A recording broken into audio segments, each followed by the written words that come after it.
Fala, meus queridos, tudo bom com vocês? Cláudio Coelho por aqui. É um prazer compartilhar aquilo que eu tenho aprendido na Palavra de Deus com cada um de vocês. E hoje vamos aprender um pouco mais sobre política e cultura nessa terceira viagem de Paulo. Papel e caneta na mão e vamos nessa!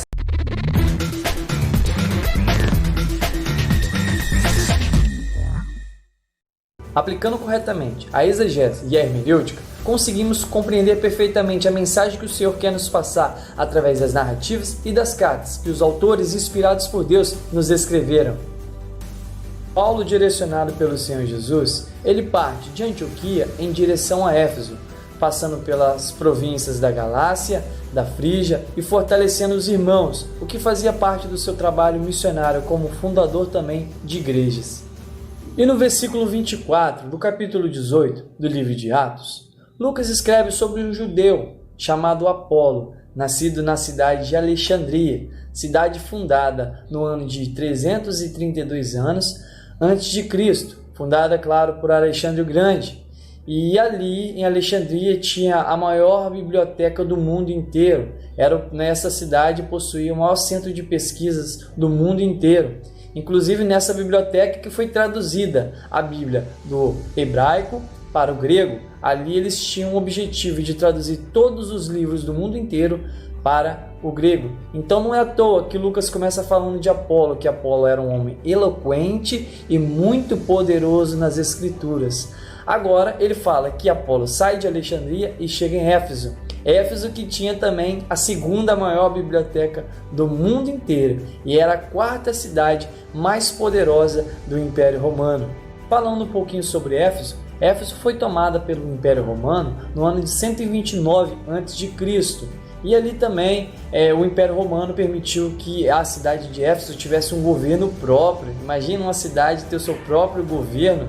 Pois é, e também nessa cidade de Éfeso tinha um grande templo, acredito eu que era também uma das maiores maravilhas do mundo antigo, que era o grande templo de Artemis ou Diana. Os gregos adoravam o deus Artemis, já os romanos já adoravam a deusa Diana. Então, nessa cidade também, no tempo de Paulo, possuía cerca de 250 mil habitantes, semelhante à cidade de Cachoeiro, e por esse motivo e outros, que a cidade de Éfeso era a quarta maior cidade do Império Romano. Filipe destaca qualidades em Apolo, como sendo um homem eloquente com as palavras, tendo um profundo conhecimento nas Escrituras, mas sobretudo Filipe fala que Apolo era um homem que tinha um espírito fervoroso, isto é, ele acreditava fielmente naquilo que ele pregava e ensinava. Porém, o ensino de Apolo não era completo. Ele passou a conhecer o evangelho completo quando Priscila e Áquila, o casal que desceu com Paulo na segunda viagem para Éfeso, lhe explicou a respeito de Jesus e do reino de Deus. Exatamente como muitas pessoas hoje que só pregam somente a salvação, mas não pregam o reino de Deus. E por isso vivem uma vida, apesar de estarem na casa de Deus, vivem uma vida de miséria, uma vida de dificuldades, porque elas não entenderam que Cristo instalou o reino de Deus e por não saberem, conhecerem acerca do reino de Deus, elas não vivem o reino de Deus. E quando Apolo ficou sabendo do evangelho completo, através de Priscila e de Áquila, então ele pôde ser muito mais usado por Deus. Foi quando Priscila e Áquila escrevem cartas para que Apolo pudesse pregar em outras igrejas, como em Corinto e outras partes.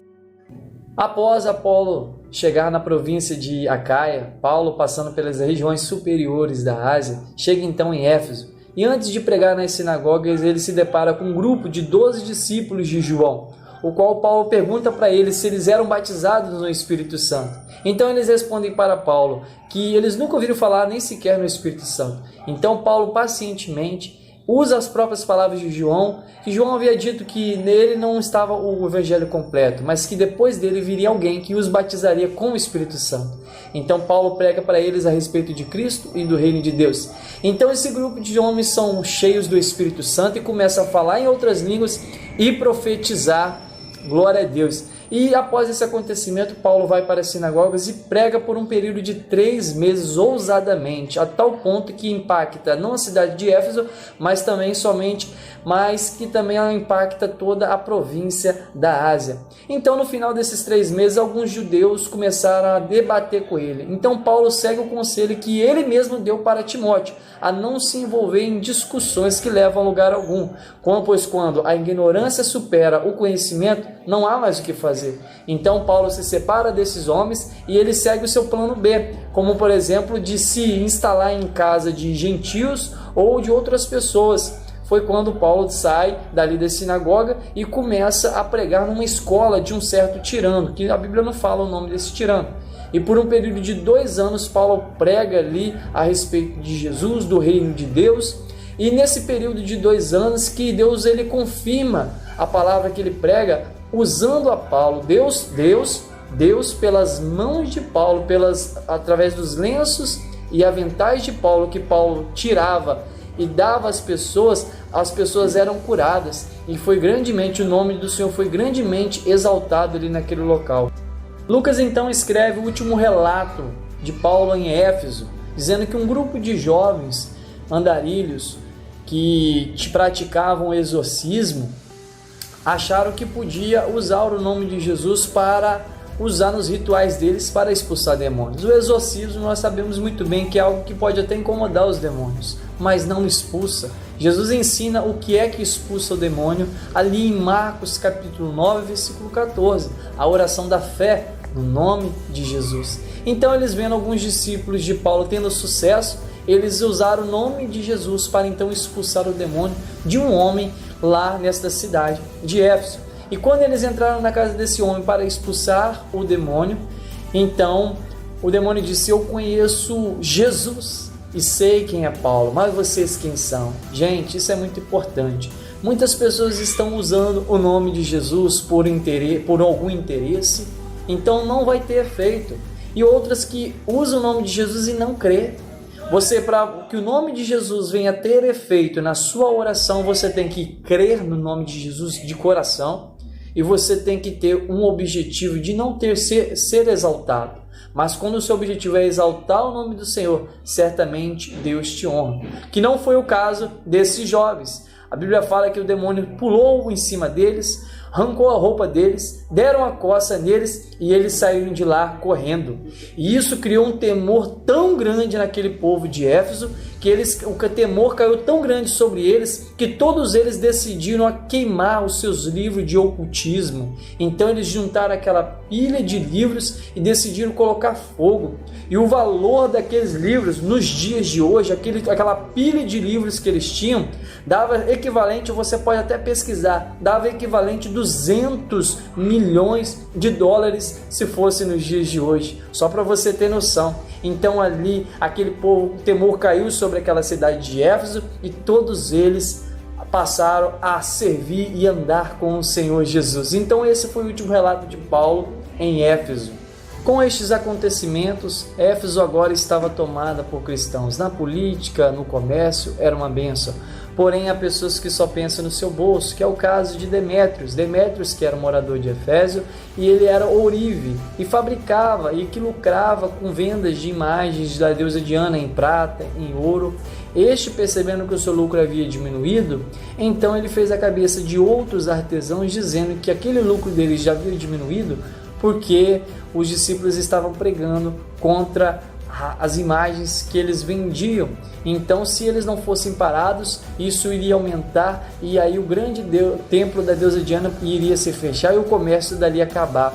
Olha, ele levantou uma coisa que os efesianos ficaram revoltados, criaram um grande tumulto, e aí pegaram 2 discípulos de Paulo, Gaio e Arístaco, e levaram até o teatro. E ali começaram a criticar e acusar eles, levantar falsas acusações. Nesse meio tempo, Paulo queria ir para o teatro que tinha capacidade de 24 mil pessoas, mas Paulo foi impedido pelos outros cristãos. Tem coisas que Deus quer que você não entra na briga, tem coisas que Deus quer te livrar, meu amigo. Então nem tudo aquilo que você vai ter que se defender, Deus quer defender você. Nesse meio tempo, Alexandre era um judeu que iria falar mas eles não permitiram Alexandre falar, porque Alexandre era judeu, e eles tinham medo que o judeu nunca vai concordar com a venda de imagens de outros deuses. Então eles impediram o Alexandre de falar e gritaram por 2 horas seguidas: grande é a deusa Diana dos Efésios. Eles acreditavam que a deusa Diana era fértil, que faziam as mulheres engravidar, que faziam o alimento da terra produzir. Eles acreditavam que até um meteorito que desceu de Júpiter era a própria deusa Diana, então eles tinham muito apreço. Porém, eles eram intolerantes, eles estavam gerando mais tumulto do que um pensamento. Então, foi aonde que eles, depois de 2 horas seguidas gritando, grande é a deusa da Diana, eles foram interrompidos por um grande escrivão da cidade, muito respeitado. E esse escrivão disse que se eles têm alguma coisa contra os discípulos, que vão ao tribunal, mas que não levantassem falso testemunho que eles estavam levantando contra os discípulos. Foi quando aquele alvoroço diminuiu, porque aquele alvoroço estava prejudicando já a cidade. Como há muitas pessoas que hoje elas só querem trazer alvoroço e confusão. Então que você seja essa pessoa sábia, tolerante com pessoas que pensam diferente de você, tolerante com pessoas que têm gostos diferentes de você, porque quando você condena uma pessoa, quando você proíbe uma pessoa de falar o que ela pensa, você futuramente está proibindo de falar também o que você pensa. Por isso, e aí nesse meio tempo, nessa grande confusão, Paulo já tinha mandado Timóteo, Timóteo juntamente com o seu outro, o Erasto, para a Macedônia. Paulo queria adiantar a viagem, pois ele queria ir para Jerusalém novamente. Foi quando acaba esse tumulto, Paulo parte para a Macedônia. E aí a continuidade dessa jornada eu vou falar no próximo vídeo aí, pois temos muito conteúdo aí, e que você fique na bênção, pensando nessas palavras, e que Deus te abençoe grandemente, em nome de Jesus.